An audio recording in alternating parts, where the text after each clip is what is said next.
And it's just fact. I'll share with you, though, the message is really optimistic. That we stand at a very important point in time throughout all cities of all size, all scale, all villages, every size of place where people live, where we get to reinvent, that we get to reset the clock, push that reset button, and from here on out, write our code, make policy decisions that rebound our economy based on designing our communities for people. It sounds very simple. It actually is. But it's hard to carry out. And the reason it's hard to carry out is we've had a culture of always having an abundance of money and roads and land and things like that that made us dependent on the systems we use. And so we may have departments, the bankers may not understand, the real estate agents may not understand, the developers may not understand. And so they're still asking for the things that are going to, over time, bankrupt systems.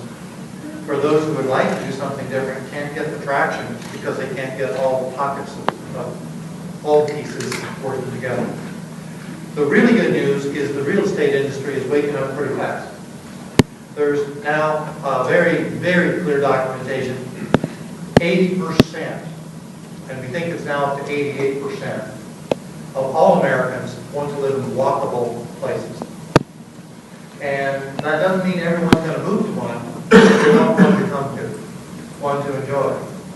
So all of the communities that you represent have the opportunity to act together to create a region that can then become the attraction for a great job. I would have to say that 2/3 of the towns I work with are going to have a real tough road to hoe. They include over 400 towns just in Michigan alone, where they've been in the recession, and they've got practice in the recession, and they are now starting to figure out, one town at a time, some of the best ideas. Little places like Howell, Brighton, places that are unknown, they're so small that we don't know their names, Alma, and so on. But I've gotten to work in these towns, and I'm watching them transform and become really good places. You've got good built examples all around you. One of the best that I celebrate in the nation now is Hamburg. What Hamburg has been able to pull off is absolutely off the charts, proving that if you make the right investments in the right thing, start to get people to come together to build the social capital, the cohesion, then you start to rise in the marketplace. And I don't know the actual statistic, but I've heard that at the time I did the work in Hamburg, they were rated number 12 out of 12. Now they're rated, as I understand, number 2. And it's only the long-term success of East Aurora that will probably hold them in that position for a long time, because they continue to do great things too. So I know you're reaching pretty well, only on the basis that I have relatives here. I'm going to talk. Is that still here? Or, can we go ahead and get the lights? And I tend to be a picture person. I use the word for National Geographic, and if I don't show 1,000 images an hour, and I feel I'm not doing my work. Yeah, we can get the lights. And I'm going to just start by sharing a story, and I'll make this one up completely, but it really gets into the details. Thank you. That's great. Let's assume the gentleman on the left, looking out, in his imagination, town should be about people. It should be about retail shops, thriving, bursting at the seams, that children run free-range children.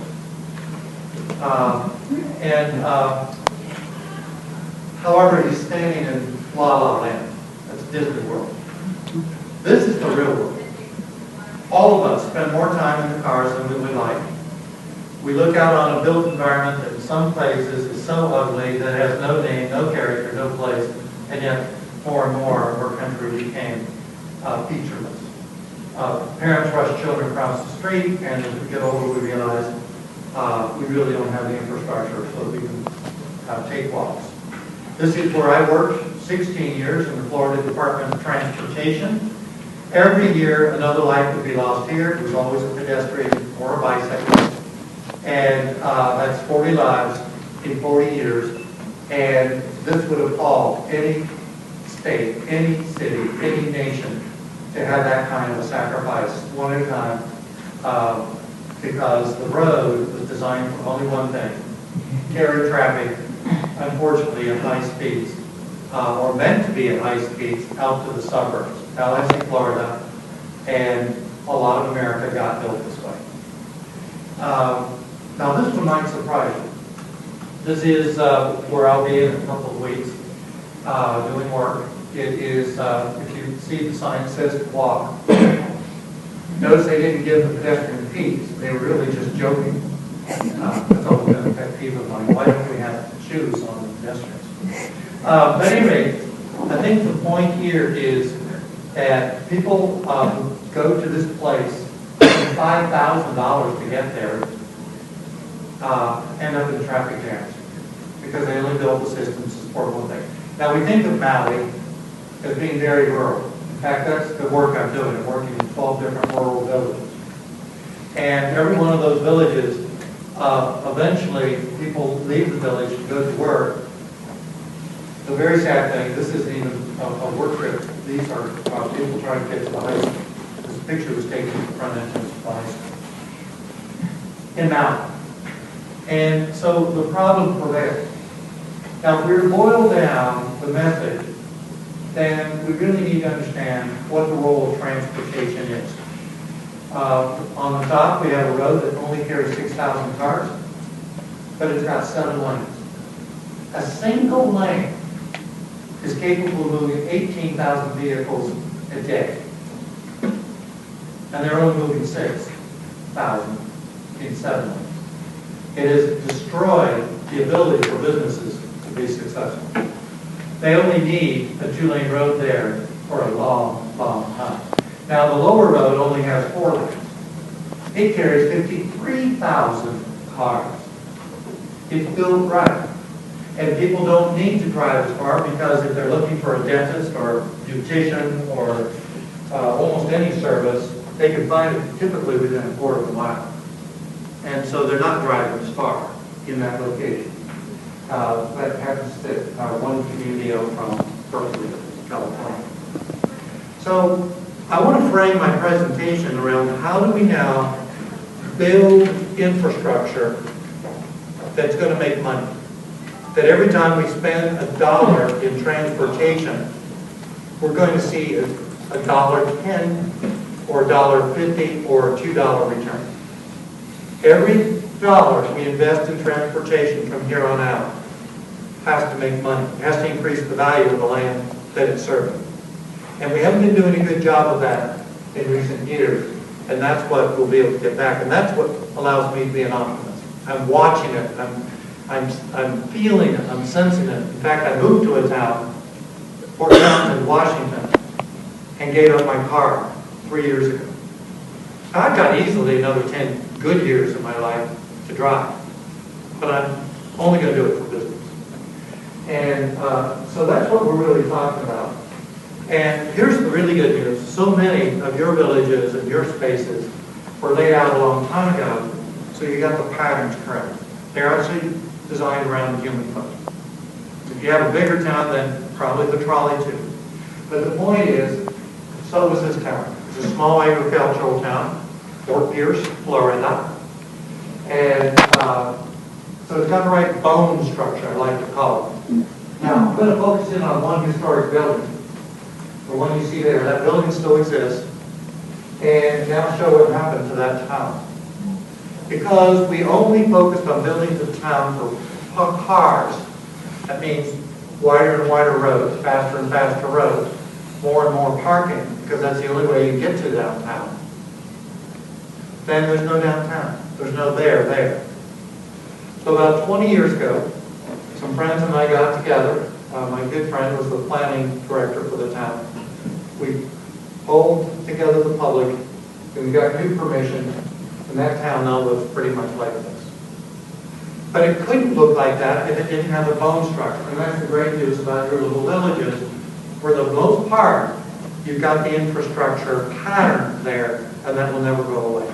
So you can always recover, you can always resuscitate, no matter what your size or scale. So part of my message is really that the future is going to be built in the same way as the past. All towns, all cities, all anything, throughout all of human history, were designed around the human approach. And then came the horse, and the donkey, and mule, and canals, and other resources. It was still, we built towns around transportation. And then trolleys, and then other systems, but still transportation. It will always be that way. So the investments we've made will carry us forward as long as we build the right things. And so today, maybe the transportation tools look similar, but yet different. And that's the point. Those towns that are going to make it are going to be able to have their town work because it'll be easier to walk, more natural to bike, and you won't have to get in your car and drive as far in the future. We're on what I like to say a continuum. This didn't just start last week, last month, last year, last decade. We've had towns going back to Portland's desire to start light rail, one of the first big towns to do so. And now we have proof that every time they would put in a light rail station, they would see anywhere from $1.5 to $3.5 billion of new investment.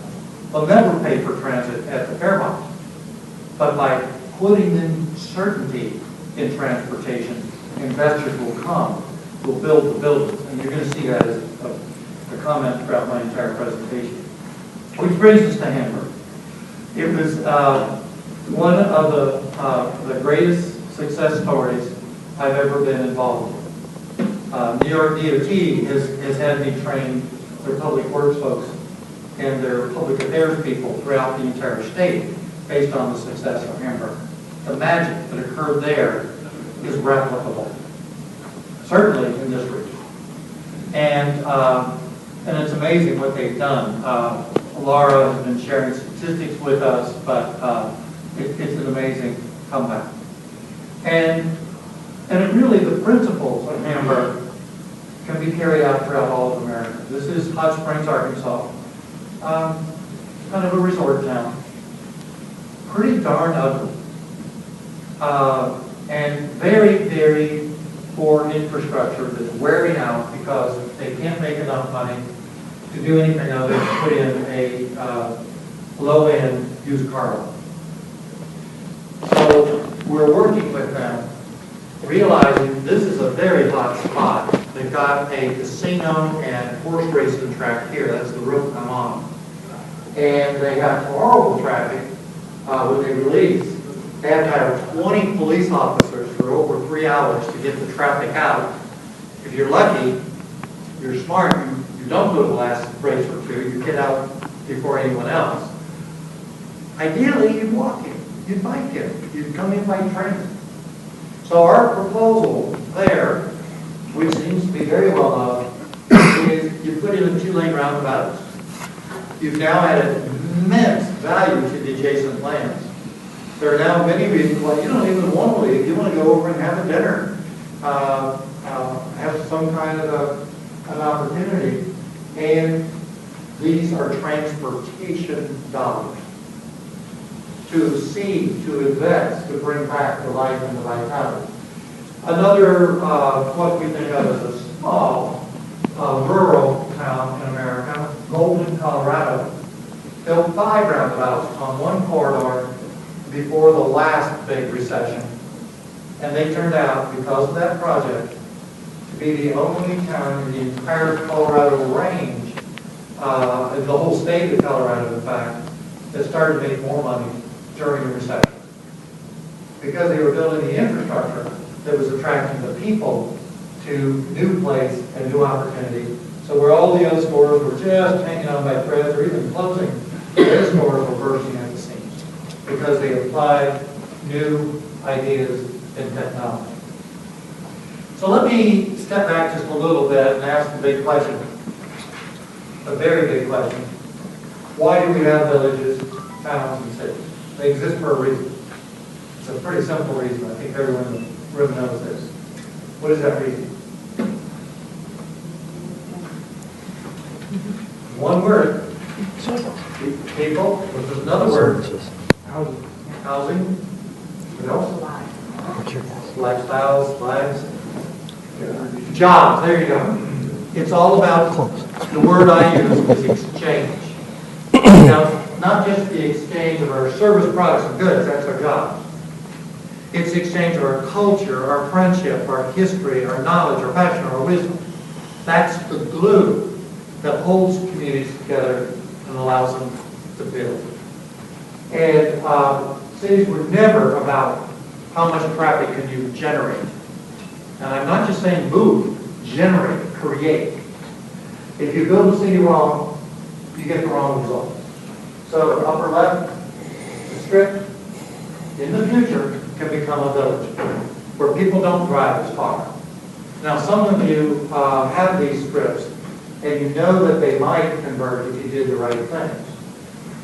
We have streets that will convert. We have downtown that can be resurrected. And the point is, you've got the bones, you've got the structure, you've got the physical space that you can make something like this happen. It's not magic. It's a matter of knowing what fits, what works, what to see the investment in, what to incentivize. Right now, the things we're incentivizing are going to destroy us. We can't afford them. We have a new economy. But if we change the incentives to those things that will drive the new economy, then we make money. Those of you who follow what's happening in Michigan, this is a book they've created. The Michigan Municipal League brought together a dozen of the very finest economists in America. These are people that their predictions turn out to be right. I got to be one of them. I'm not an economist. They brought me in anyway.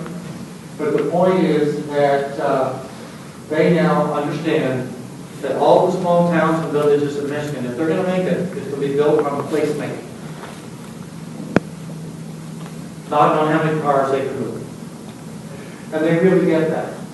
We now have a new language. One of the words that we're now using, or phrases, is complete streets. We will complete our streets. The towns that do it first, best, and in the right places are going to make the most money.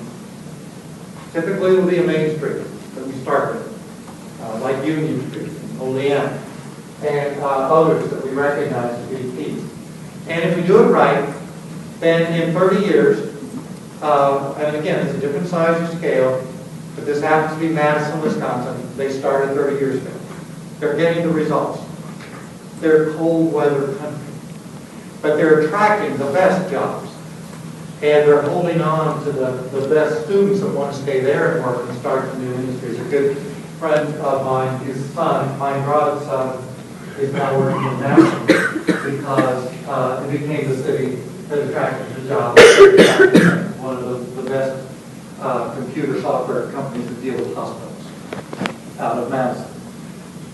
Now, they can work anywhere. It doesn't matter what the political climate is. It really doesn't.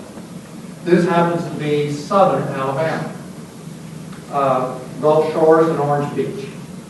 When I did the work there, they brought me to this area. It's called Canal. It's a real canal. And they said, Dan, we want to put a village in here. I said, okay, good. Great spot. Halfway between your two towns. It'll work perfect. Do it. But later in the day, I found out they were going to build this. I said, well, as I was presenting that night, and I brought this photo morph up that I quickly put together, I said, is this what you want? And they said no. But sitting just off to my left, the person I knew, the traffic engineer for the town, Kit, began to cry. This is the first time I'd ever seen a traffic engineer cry. So I turned to Kit and I said, Kit, why are you crying? She said, Dan, we are at 90% plan completion. Pause. I said, so? And she said, can we redesign it? I said, Kit, I give you permission. She pulled the two communities together.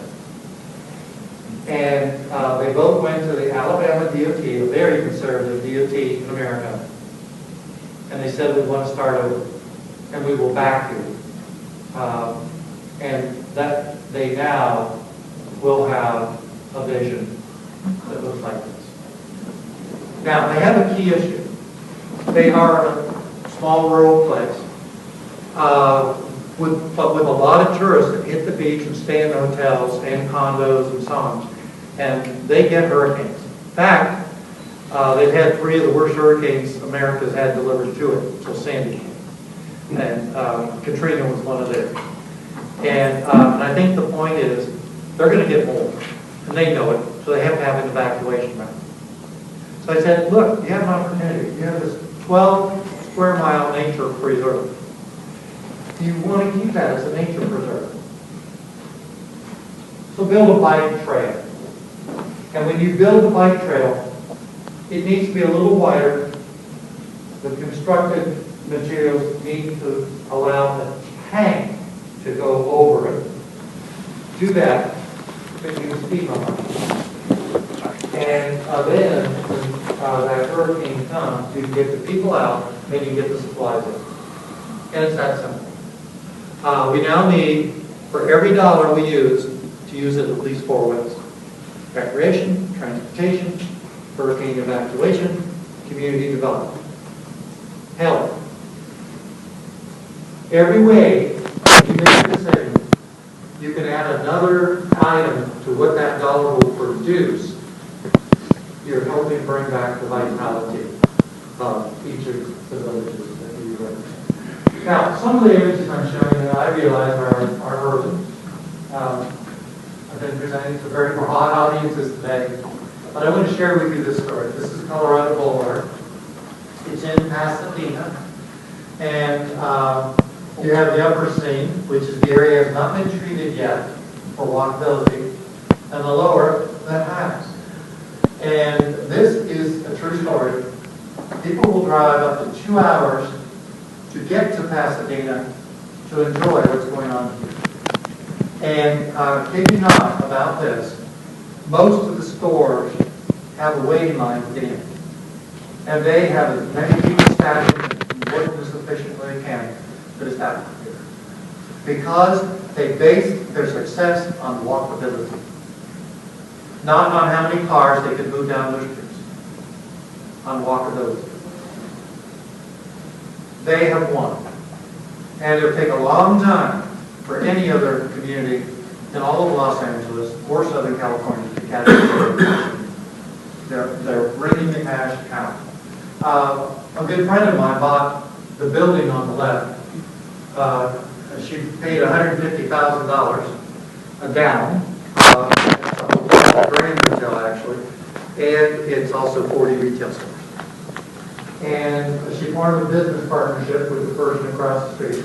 So with $150,000 down and a partnership with the person across the street,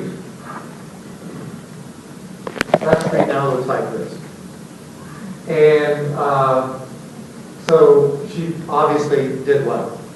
So she bought the next block. And again, formed a partnership with the city.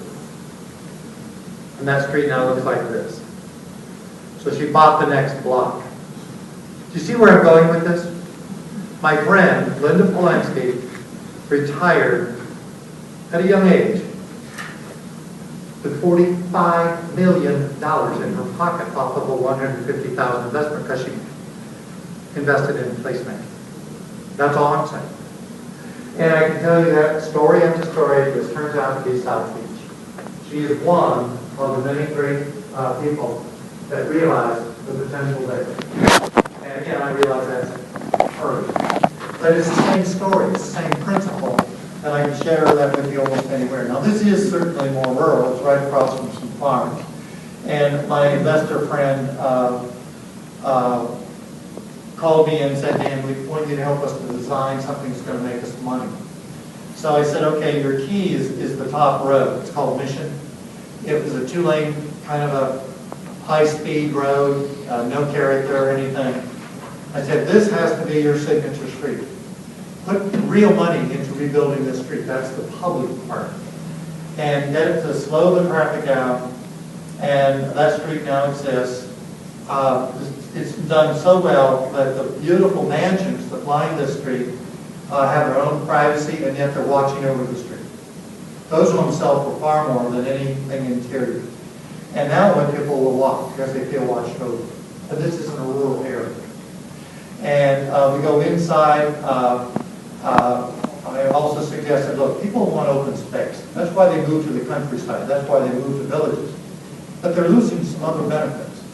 And so putting a lot of parking, a lot of open space, you will more than make up the money for the land you're not putting into construction by the value of the homes.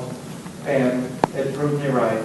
Homes sold for $200,000 more when they're next to the green than they did if they were not next to a green. And so my friend did really well.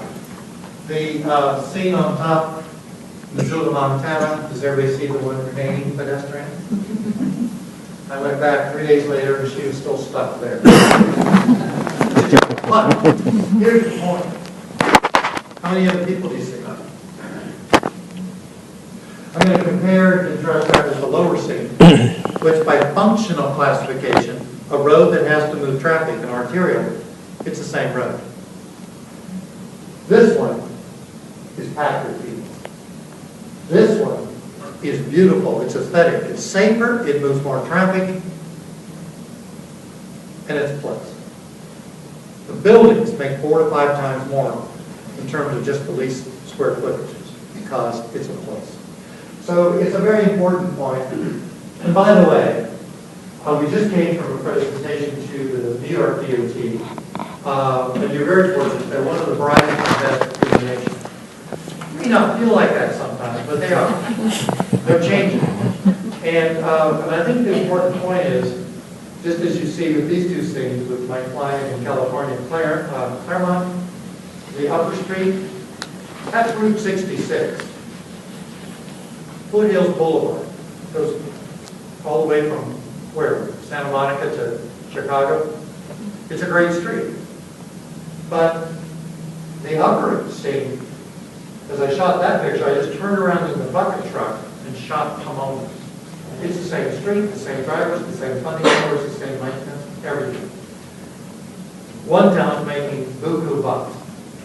And here's my point, is Caltrans, the state agency, designed both of these streets out of the same design guide. They have enough range of values that they could give you this or they could give you this, but you have to ask for what you want. And now we get to a more rural place. This is really, truly an area only owned by the county. It didn't have a city, but the state decided, no, we want smarter growth, so we want to create governments that have more responsibility. So I was asked to come into this community, University Place, which, by the way, has no university and has no place. 30,000 people. And so we pulled off the workshop, and within 300 days, what I'm about to show you was on the ground. When they started, they didn't even have any money. And now they've become a sought-after place for new roadway design. Again, just after construction, and 9 years later. Green, vibrant, the stores are making 30% more money. Many of you who work in business know what that means. You've already paid out all your costs where you're just struggling. Now you get an extra 30%. What are you going to do with that? Right? And it's an incredible story. But they also now going to build a town center, a village center. And in this case, notice the yellow lines. They're going to have more roads off the strip. And if you start with the one down on the bottom, right here will be a roundabout. You don't have to go up and get entangled up in all this mess. You just come up here, either go to the town center itself or go on and reconnect over the roundabout. You do the same thing coming in from the top. This strip will now become a main street, and they are projected to become the second highest retail sales area in their entire marketplace. Only a town called Cape Harbor will remain number one. It's almost like the Hamburg story over again, but in a different part of the country. They built the infrastructure, a brand new city hall, brand new library. On the day the library opened, one of their citizens came in and wrote a check for $1 million. She was so proud of what her community had done. That's social cohesion. That's putting your money to where you get that return on investment and that commitment from your citizens. It is now the most popular street in all of Oregon and Washington, and they're doing new things all the time. It's becoming the very heart of the entire region. Other towns that were created at the same time by the legislature are still stuck in the mud. They haven't changed one iota because they didn't change what they do. And, I have to go back to that one image. Now, they also went to this road called Brandi Drive and put in the very first roundabout in the state of Washington. And they only had to spend $25,000. How do you pull that one off? They simply took the money, took the space they had, changed the design, the signal intersection here to put in a roundabout. There are now over 360 roundabouts in Florida, or in Washington, either on the ground or in design. 2 in the town library.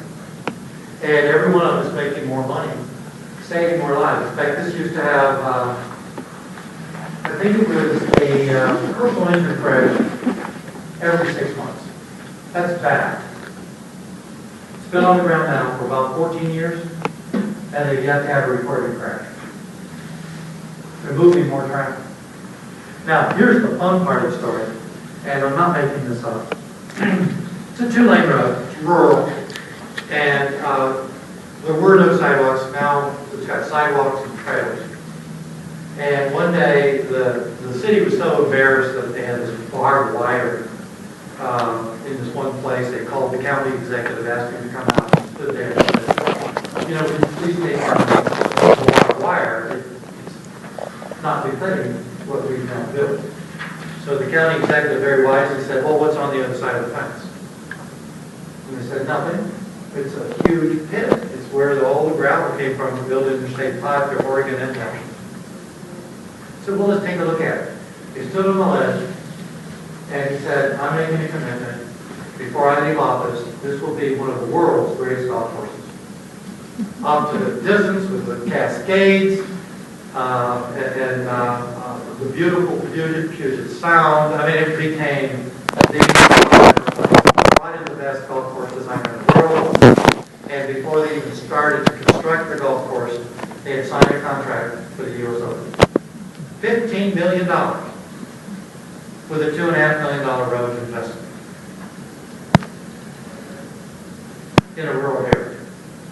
So I think it's important to point out that all it takes is a small number of people. These are the people who pull it off. A mayor, mayor pro tem, city manager, public works director, traffic engineer, in the back row, 2 consultants who were critical and were very vital.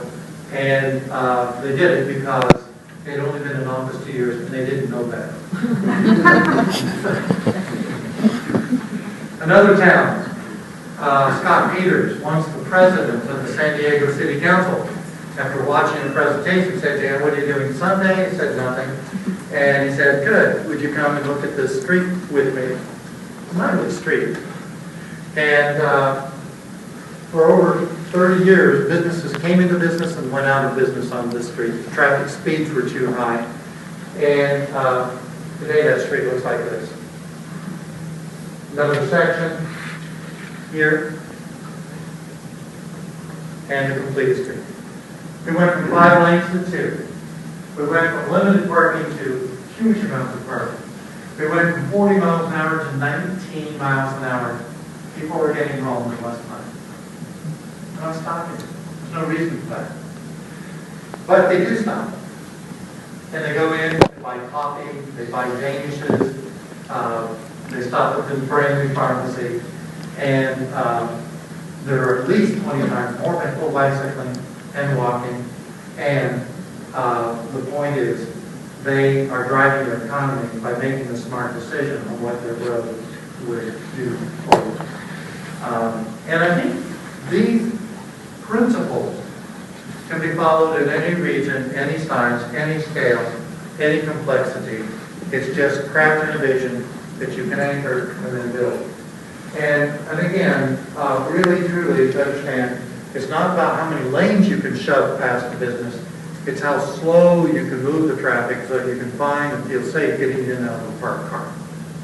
And so my goal in showing the images, the befores and the afters, some of them only in my mind, some are real, built, performing, and the mix of them I think gives you ideas of how you can scale this to your town, your villages, and keep in mind, it always starts with the street. It has to. If a person comes in as a private, they need certainty. They don't want a half-hearted commitment. They want to see it, feel it, touch it, see other investors come in, whether they're the pioneer who comes in, or they're the one who comes in the third year, that they managed to buy the land in advance. They're going to make good money, and the community is going to build the economic engine. And speaking of small towns, this is Chincoteague, a very small village with the national park, with the Ponies, on the eastern shore. This is what they have, and this is what we're proposing that they become a real village. I think every one of you either is part of, or you certainly drive through every day, villages this size and scale. They can do the things you see here. Brattleboro, Vermont, has a hospital just down the street that employees really can't walk. It's not a destination place, and so we're talking about how to make a transformation there. And again, Hot Springs, Arkansas. And the point is, we all want to live in a neighborhood where we can go places, do things. We can walk, we can bike, we can drive at shorter distances. We don't have to drive across town, and we have places that we really fall in love with. It's a new era. It's a new economy. It's a new opportunity. But it has to start with the street. So let me establish the point again that this street, my suspicion is that if you were to own a home on either the upper street or the lower street, you're probably going to pick the upper street, right? Houston, grand mansions on that street, that's a collector category road. The lower road could be anywhere, and it still could be thought of as a rural place, and it's not where you'd ever build a home facing the street. So your land value is not worth it. You have to go back a few blocks to gain value to build a home. And if you don't have homes watching over the street, nobody's going to feel comfortable walking there. So far in my presentation, have you once heard me mention the word sidewalk, crosswalk? Maybe you heard the word trail. Walkability has a little to do with that. It has a lot to do with getting place, downtown, villages, things that you can go to and to do things. So we can see evolution of place. The big issue now is where do you start? And when you start, what size or scale? I want to start with this. See the downtown. Over time, died, went away, and now we have strips. Endless strips. It was a bad idea in America. And by the way, it was a bad architect that came up with the idea. And good architects at the time tried to put his idea down, but somehow it sold. Bad ideas are easy to sell. And now we're realizing we still need the streets, but we need the streets to be efficient. We need them to move traffic. So building a small series of villages is a much smarter way to invest and to get the energy that's needed for a place to succeed. So I'm going to take you to one of these village conversions. This one happens to be in British Columbia, Berkeley. It's a typical 5-lane strip street. When I first got there, this is all they had built. It's good. but this is out of the strip center. So I stepped behind the building and found the actual strip still operating. And you can see what the tree rows will be, how big the sidewalk will be, the parking. I went back 3 years later, and this is the same space, making buku bucks. And now having added huge value to any home within a 10-minute walk. Huge value. So not only does the community get the profits and the spin-off from the good village, all their home values went way up off of an investment that had to be built on a good road. Now this is going to be a much higher or bigger scale road than you would ever deal with, but the principle is still the same.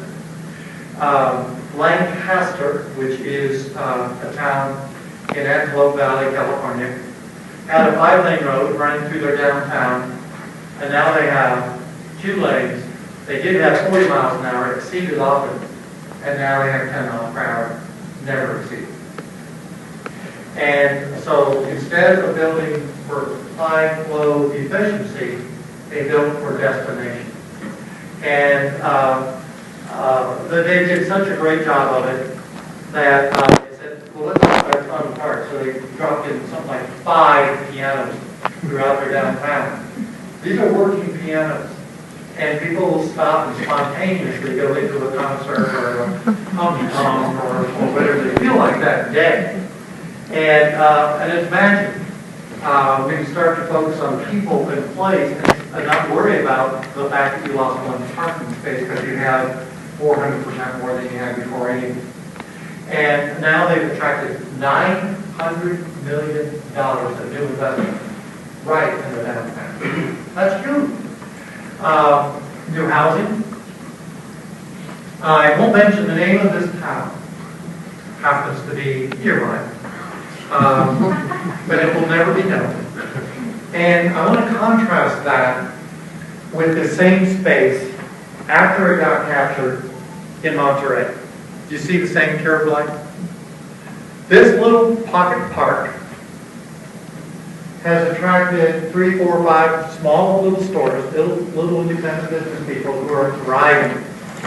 And from about 6 in the morning to 11 at night, this place is packed with people. Off of converting concrete street into some real soft, beautiful structure. And here's the big payoff. Every home within a walking range went up in value. Every home. This is another smallish rural type of town, Hartwell, North Carolina. And the investor here said, you know, I don't need the parking. I need the people. And so he took out his parking lot, built a plaza, dedicated to the city. He has now become the largest, most successful health food store in all of the southeastern states because he realized he needed people. They don't end there. Can we go ahead and turn on the lights?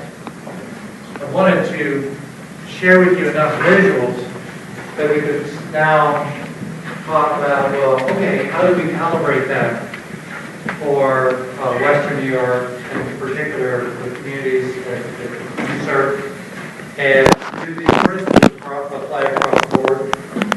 And if you don't, tell me. Most of them probably do. What I can say about the demographic shift is this is what our children do. If we had a different dream, when we pursued it, we built it, or bought it, whatever, our children want something else. And we're seeing among the X and Y generation, I get the two confused, help me out. If when I was a child, the shift, the desire to drive and drive and drive was this, it's now this. It's going into the town. Our children would like to live in places where they don't have to raise a family the way they were raised. I'm being brutally honest. They want something different. And if we don't prepare for the future demographics of our nation, of our region, of our city, we're going to lose out. And we're going to lose out big time because we're going to put money into investments that aren't going to give us the return. Any sharp business person knows you figure out what the demographics are, what people want to buy, and you build for that. You set policy for that. You incentivize that. And if you do, you win. Hamburg right now is winning. You know, they're almost up to the same level as East Aurora, a place that took decades to become the greatness that they are. Hamburg, almost overnight, they had to work on this, but they've proven that it works in your region. So I want to remain humble. I don't want to tell you this is going to be easy. I'm just saying if you don't do it, well, I don't have a lot of it. But if you do it, I think there are many, many people that might get it, including your DOT, that are going to help you. But you have to make it happen. It's a certain kind of a matter. You have to write the code. You have to create the right incentive. And you have to make sure. There's probably one more thing that really because the code will store all of one image of one segment.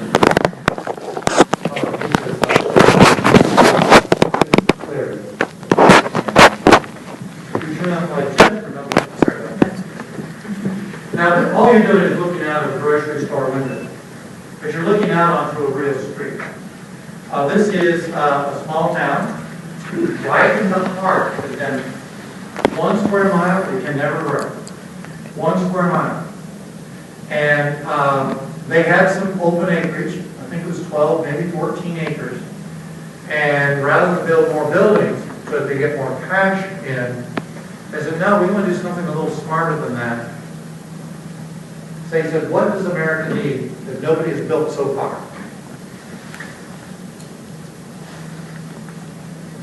A rugby stadium. Seriously.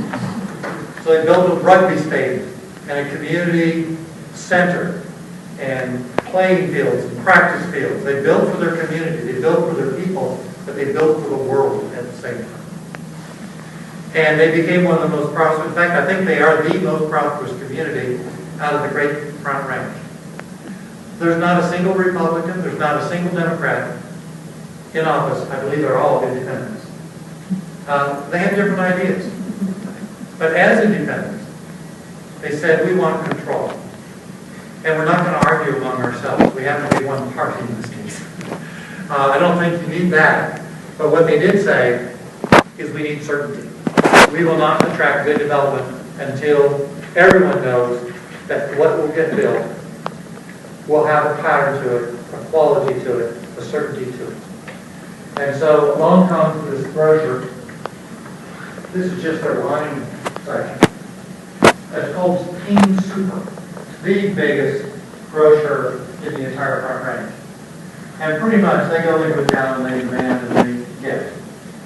And so they come to Glendale and they go before the city council and they say, we've acquired the land, we're going to build you one of the best grocery stores anyone could ever dream of. They said, great, and where you're putting it is where we want it. Roll out your plans and let's look at it. And when they rolled out the plans, the town realized that it was just going to be a suburban store. They did not want a suburban store. And so they said to the King Super, we want your store, we want it there, but we want you to follow our rules. It has to greet the street, it has to hold the street, it has to create walkability, it has to create place. And King Super said to them, look, we have far more expensive lawyers than you have. We'll take you to court, and we will win. And the town said, take us to court. They took him to court. The town prevailed. They took him to the next higher court. The town prevailed. They took him all the way to the state Supreme Court. The town prevailed. Why? They didn't have the most expensive lawyers. The town grants no variances. They craft a vision, they lock it down, they know what they want, they know what they need. They will not devalue someone else's land by putting the wrong building on the site in the wrong way. King Super, after they lost, realized they still wanted to market. So they built the store to the town specifications.